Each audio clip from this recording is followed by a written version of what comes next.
Mother's Day passed without a call, without a card, without even a quiet message left unanswered. Weeks later, they stood at my door asking for money, unaware it had already been laid to rest. The ground remembers what people choose to forget. I live alone now, in a small house at the edge of town where the mornings arrive slowly and the nights linger. The years have thinned my world, fewer voices, fewer reasons to rush, but they've sharpened my memory. I learned long ago that silence can be louder than anger, and that what we choose to bury is often what defines us most. The sunlight reached the kitchen before I did. Thin and pale, slipping through the lace curtain like it wasn't sure it was welcome. I stood there for a moment, holding the kettle, listening to the house breathe. The refrigerator hummed its low, tired song. That was how Mother's Day announced itself. I didn't mark it on the calendar anymore. I didn't need to. My body always knew. I set the kettle on the stove and waited for the sound it made right before the boil. That small, impatient rattle. The phone sat on the counter beside it, screen dark, face down like it was resting. I turned it over once. No new notifications. No missed calls. I told myself it was still early. They had their lives. Jobs. Children. Busy mornings that didn't slow down for dates circled in red. I poured the water anyway. The mug warmed my hands, and for a moment that felt like enough. The house looked the same as it always did. Same worn table. Same chair with the loose screw that sighed whenever I leaned back. But there was a difference in the air, a thinness. Like something had been removed and not replaced. By mid-morning, I had moved the phone closer. From the counter to the table. From the table to the arm of the couch. Each time I passed it, I checked without thinking, the way you touch your pocket for keys. Still nothing. I tried to keep busy. Washed the windows even though they weren't dirty. Folded laundry that didn't need folding. I straightened a stack of old magazines, then stacked them again, then gave up. Around noon, I sat at the table and remembered the years when Mother's Day was loud. Construction paper cards with crooked hearts. Crayons pressed so hard they tore the page. I love you spelled wrong but meant right. I remembered the year one of them forgot and showed up late with gas station flowers, still wrapped in plastic. I'd smiled anyway. I always smiled anyway. The memories came gently at first. Then all at once. Rushed hugs in doorways. Promises spoken while already turning away. I'll call you later. We'll do dinner soon. Next weekend, I swear.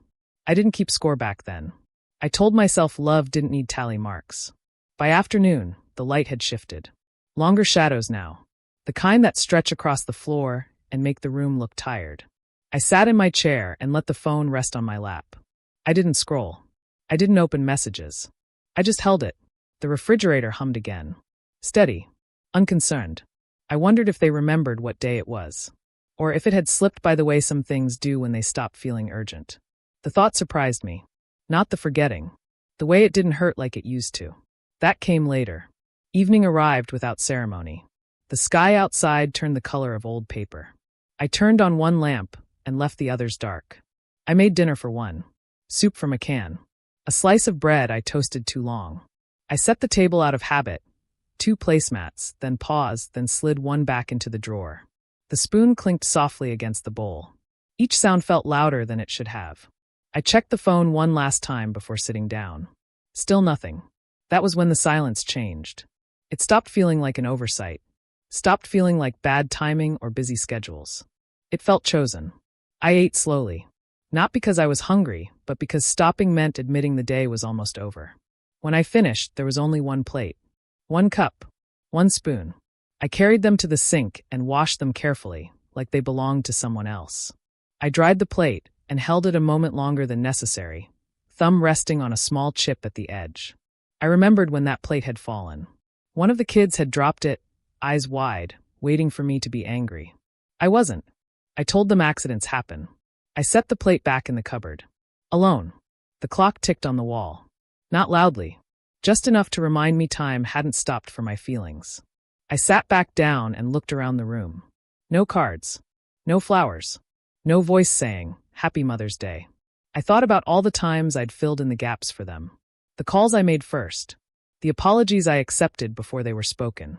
The celebrations I carried alone so no one would feel guilty.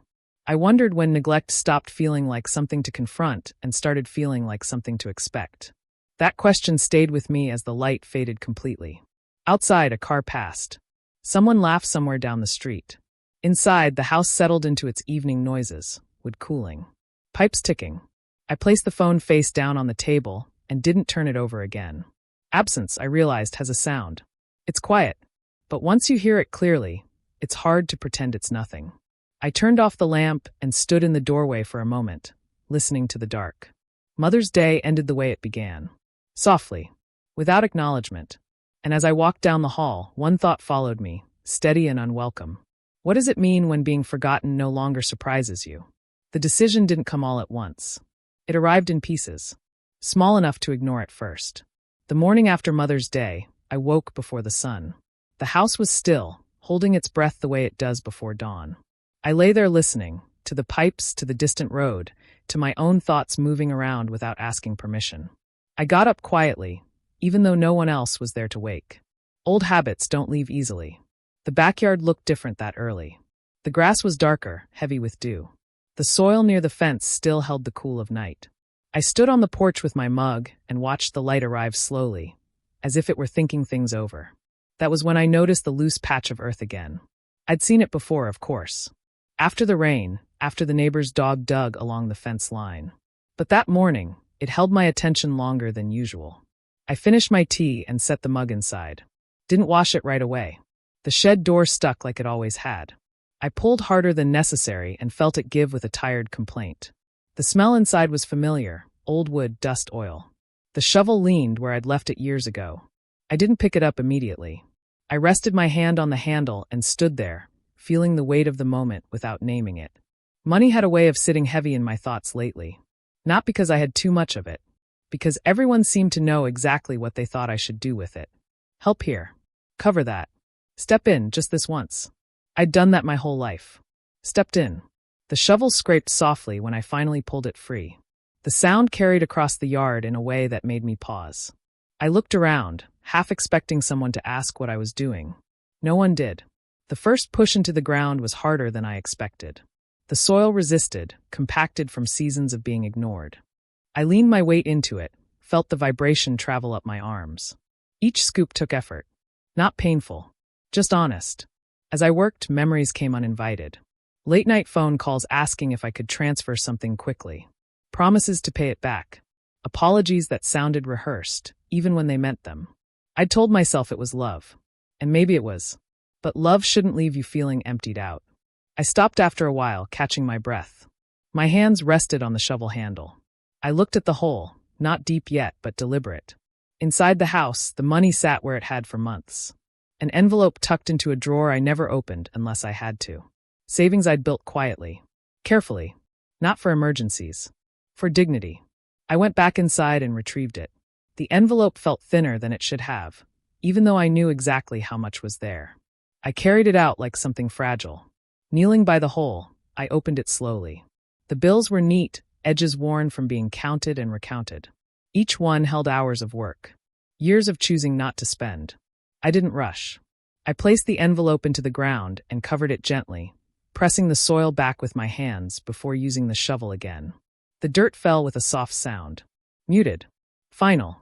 As the hole disappeared, something in my chest loosened. Not relief. Clarity. I smoothed the surface until it looked like nothing had happened. No marker. No sign. Standing there, I realized this wasn't about hiding money. It was about hiding myself from being reached into without permission. I wiped my hands on my jeans and stood back. The yard looked the same as it always had. Ordinary. Unremarkable. That mattered to me. Inside, I washed the mug I'd left on the counter. The water ran warm over my fingers. The sink drained with its familiar gurgle. I sat at the table afterward, hands folded, feeling the quiet settle around me. I wondered what they would say if they knew. If they'd laugh. If they'd be angry. If they'd ask why instead of how much. The thought made me tired. Days passed. I walked past that spot every morning. Each time, I glanced down without stopping. Each time, I felt steadier. There was power in knowing something they didn't. Not in a cruel way. In a boundary way. The phone rang once that week. A wrong number. I let it go to voicemail. Another day, I caught myself almost telling someone about it. A neighbor. A cashier. Anyone. I stopped myself. Some decisions aren't meant to be shared. They lose their shape when spoken aloud. At night, I slept better. Not longer. Just deeper. The earth outside held its secret without judgment. It didn't ask why. It didn't promise anything in return. It simply held. And as I lay in bed listening to the house settle, one quiet truth pressed gently against me. I hadn't buried money. I'd buried an expectation. But how long could something stay buried once others came looking for it? They came on a Thursday. Not a holiday. Not a birthday. Just an ordinary afternoon that hadn't asked for company. I knew someone was there before the knock. The gravel in the driveway shifted under tires that didn't belong to me. The sound traveled through the house, light but unmistakable. I stayed seated for a moment longer than necessary. Not to be dramatic, just to feel the space before it changed. The knock wasn't loud. Careful. Polite in a way that suggested confidence. I stood, smoothing my shirt without realizing I was doing it. Old habits again. When I opened the door, they smiled first. That familiar smile, wide practiced, already halfway to asking something. They stepped forward before I could decide whether to invite them in. "Hi, Mom," one of them said, like it was a line they'd rehearsed in the car. I stepped aside. The house let them enter with a quiet creak, as if it noticed too. They looked around while they talked. Not rudely. Just enough to take inventory. The chair by the window. The old rug. The clock that still ran 5 minutes fast. Nothing had changed. And somehow, that felt like a disappointment to them. We sat at the table. The same table where homework used to be spread out in uneven piles. Where spilled juice had once brought tears and apologies. Now there were no spills. Only careful posture. They talked about traffic. About work. About things that filled time but not space. I listened. Nodded. Waited. The pause came naturally. A thinning in the conversation, like air leaving a balloon. That was when one of them cleared their throat. "So," they said, smiling again, but this time it didn't reach their eyes. "We were hoping you might be able to help us out." The word help landed softly. Too softly. I folded my hands on the table. The wood was cool beneath my palms. They explained quickly. Too quickly. An unexpected expense. A temporary setback. A solution already planned. If only I could bridge the gap. They didn't ask how I was. Not really. They didn't mention Mother's Day. I watched their mouths move. The way their hands gestured in small, careful arcs. The way they leaned forward when they mentioned numbers. Money has a gravity to it. It pulls bodies closer. "I'd pay you back," one of them said, already nodding, as if agreement were assumed. I noticed how easily the sentence came. How many times I'd heard it before. I thought of the backyard. The smooth patch of earth. How ordinary it looked. I let the silence stretch. They shifted in their chairs. One glanced at the clock. Not the time, the object. I spoke slowly. Not because I needed to think. Because I wanted them to hear each word land. "I don't have it," I said. The room changed. Not dramatically. Just enough. "What do you mean?" they asked, laughing a little. As if I'd made a joke. "I mean," I said, "it's gone." Their smiles faltered. Brows pulled together. "But you always keep some saved," one of them said. Not accusing. Just certain. Always. I felt something tighten behind my ribs. Not anger. Recognition. "I made a decision," I said. The air between us grew heavier. Questions followed, where, when, why layered with disbelief. I answered simply. I didn't explain everything. Some things don't survive explanation. I told them I'd buried it. The word stopped them. Buried? One repeated like it needed translation. I nodded. The silence that followed wasn't empty. It was crowded with unspoken thoughts. They laughed then. A short sound. Uncomfortable. "You're serious?" one asked. I was. Their voices sharpened. Not raised. Just edged. They asked why I hadn't told them. Why I hadn't asked if they needed help first. Why I'd do something so final without consulting them. I listened. The way I always had. But something was different this time. I realized they weren't upset about being excluded from my decision. They were upset about losing access. The thought settled quietly. Firmly. I needed it to stop, I said. They looked at me then. Really looked. Not as a resource. Not as a safety net. As someone who had chosen differently. The room felt colder. The floor harder beneath my feet. One of them pushed their chair back slightly. Not leaving. Just creating distance. "So that's it?" they asked. I nodded again. The visit ended the way it had begun, politely. Carefully. They hugged me at the door. "Quick. Light. Call us," one of them said, already stepping away. I closed the door and rested my hand against it for a moment. The house exhaled. I didn't cry. I didn't feel victorious. I felt steady. In the quiet that followed, one thought remained, clear and unavoidably sharp. When people come back only for what you can give, what do they do when you finally stop giving? They didn't leave right away. That surprised me. After the word buried settled between us, the room stayed still, like it was waiting to see who would move first. I watched their faces change, not all at once, but in layers. Confusion came first, then disbelief, then something sharper. One of them leaned back in their chair and crossed their arms. A small gesture. Defensive. "You can't be serious," they said, softly enough to sound reasonable. I stayed quiet. Not to punish them, just because I'd already said what mattered. They began asking questions again, but this time the words were tighter. Where exactly? How much? When I planned to dig it back up. Each question assumed the same thing, that the money still belonged to them somehow. That this was temporary. Fixable. "I don't plan to," I said. The sentence felt heavier than I expected. Not because it was cruel, because it was true. They stared at me like I'd spoken in a different language. "But what if there's an emergency?" one of them asked. I thought about that. About all the times their emergencies had arrived fully formed and urgent, while mine were expected to wait. "I've already had mine," I said. The room grew quiet again. Outside, a breeze moved through the yard. I could hear the leaves brushing against the fence. The same fence I'd leaned against while smoothing the soil with my hands. One of them laughed under their breath. Not kindly, not cruelly either. Just uncomfortable. "This is dramatic," they said. I looked at the table instead of their face. At the faint scratch near the edge where someone had once carved their initials with a paperclip. I never sanded it down. "It didn't feel dramatic," I said. "It felt necessary." They exchanged a look. Quick. Wordless. Then came the explanations. The reframing. They reminded me of everything they were juggling. How hard things had been. How they'd assumed I understood without being told. They spoke like they were defending themselves in a room that hadn't accused them. I listened. I noticed how often they used the word "we" when talking about need, and how rarely they used "you" when talking about care. At one point, one of them said, "You didn't even give us a chance." That was when something inside me shifted. I looked up. "I did," I said. "Every year." The words came out calm. Even. But they landed hard. I reminded them, quietly, of the calls I'd made first. The invitations that went unanswered. The holidays I'd celebrated alone so no one would feel pressured. I didn't list everything. I didn't need to. Their silence told me they remembered. They just hadn't thought it mattered. One of them stood and walked toward the window. They looked out into the yard. "Is that where it is?" they asked. The question startled me. Not because of what it asked, but because of how quickly they'd moved past why. "Yes," I said. They nodded, as if making a mental note. That was when I understood something clearly, finally. They weren't hurt by my decision. They were inconvenienced by it. The realization didn't sting. It settled. "I'm not digging it up," I said again. Not louder. Just firmer. They turned back toward me. "You can't expect us to be okay with this," one of them said.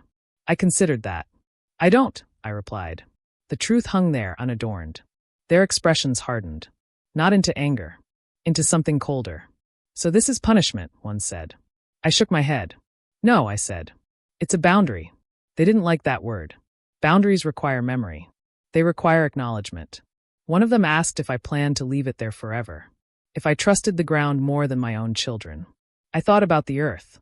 How it hadn't asked me for anything. How it hadn't promised to change. "I trust what doesn't take," I said. That ended the conversation. Not because there was nothing left to say, but because there was nothing left they wanted to hear. They gathered their things slowly. Keys. Bags. Phones checked again, out of habit. At the door, one of them hesitated. "You didn't have to do it this way," they said. I met their eyes. "I did," I replied. They left without slamming the door. Without shouting. Without apologies. The house filled the space they'd vacated almost immediately. The familiar creaks returned. The refrigerator resumed its low hum. I walked to the back window and looked out at the yard. Nothing had changed. No disturbed soil. No sign of conflict. Just grass. Fence. Sky.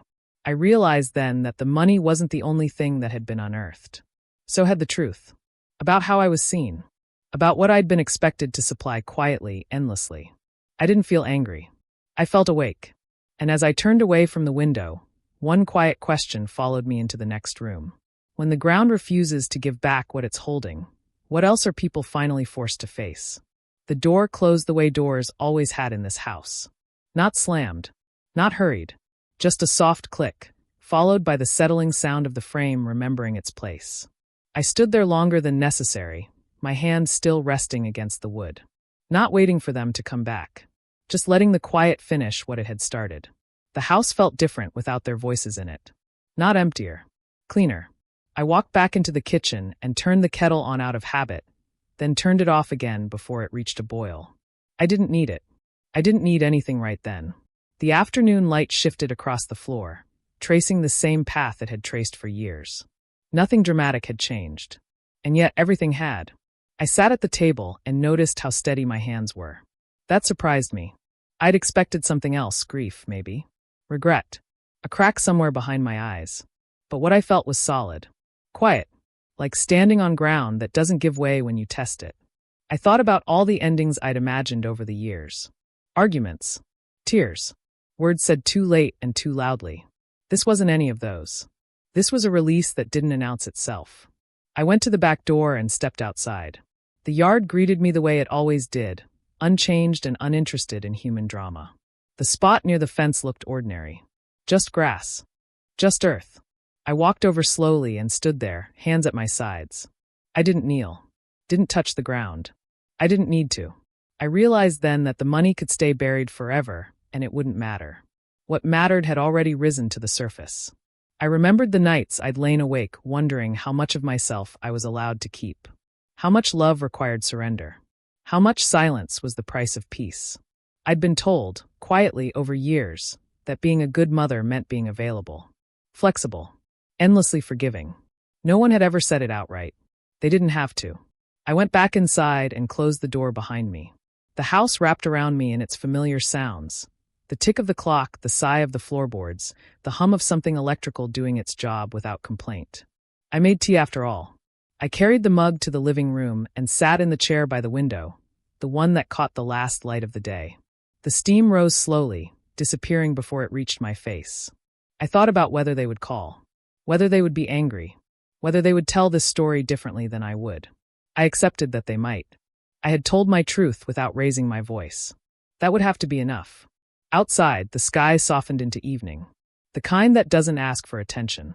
I took a sip of tea and felt the warmth spread through my chest.